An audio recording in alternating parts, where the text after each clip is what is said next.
جتنا ہمیں ان کے مقام کا پتہ چلتا جائے گا اتنی ہی ان کی محبت ہمارے دلوں میں بڑھتی جائے گی. لیکن اگر ہم بڑے بھائی کو مدرسہ مولانا صاحب کبھی کبھی تو لوگ اپنے بھائی کو اس طرح گریبان سے بھی پکڑ لیتے ہیں بڑے کو.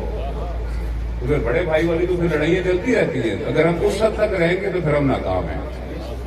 ایمان تو بڑی بات کی بات ہے, اچھے مسلمان بھی نہیں ہے اگر ہم صرف ان کو اپنے بھائی جتنا سمجھتے ہیں.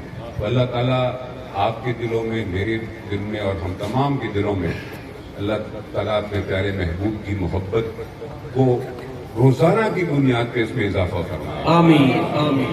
اللہ تعالیٰ ہمیں ادب کرنے والوں میں سے زندہ رکھے اور قیامت والے دن انہی میں سے اٹھائے جو ادب کرنے والے ہیں, جو محبت کرنے والے ہیں. اللہ تعالیٰ اس محبت اور ادب کے عقیدوں میں تا قیامت ہماری نسلوں میں قائم ہو جائے. اللہ تعالیٰ ہمیں گستاخی سے بچائے, بے ادبی سے بچائے. وآخر دعوانا الحمدللہ. سبحان اللہ. اللهم سلام تبارك وتعالى يا ذا الجلال والإكرام يا رب العالمين. جو شعار قادمي ملكي يا الله إمام صلاة المحبوب کی بارگاہ میں پیش کرتے قبول فرما.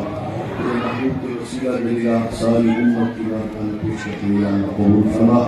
یا رب العالمین ہماری نماز جمعہ کو اپنی بارگاہ میں قبول فرما. یا رب العالمین اسی طرح ہم سب کو 5 وقت نماز پاک جماعت ادا کرنے کی توفیق عطا فرما. یا رب العالمین ہم سب کے صغیرہ کبیرہ گناہوں کو معاف فرما. یا رب العالمین زندگی حضور کی اتباع والی اور موت حضور کی عشق و محبت والی عطا فرما. اللهم رب ارحمهما كما ربياني صغيرا والله خير حافظا وهو ارحم الراحمين. وصلى الله عليه وسلم.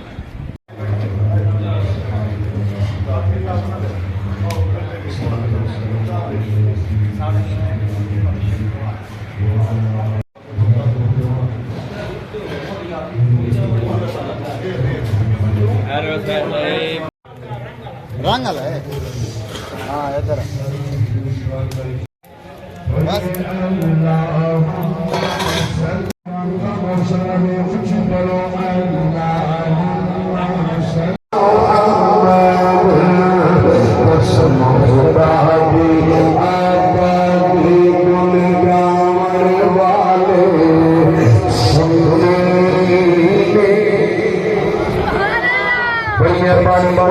بس سبحان اللہ قسم خدا دی آباد گل رامن والے سنی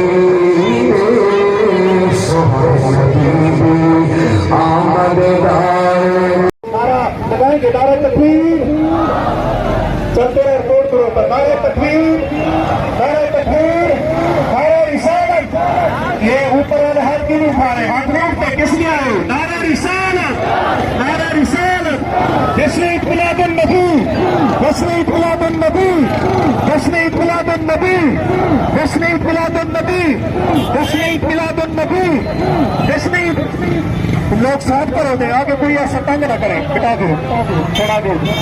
جشن عید میلاد النبی, تھوڑا رکے گا نا, تھوڑا ایسا ہوگا تو نعرہ جشن عید میلاد النبی, جشن عید میلاد النبی, جشن عید میلاد النبی, جشن عید میلاد النبی. سرکار کی آمد, سرکار کی آمد.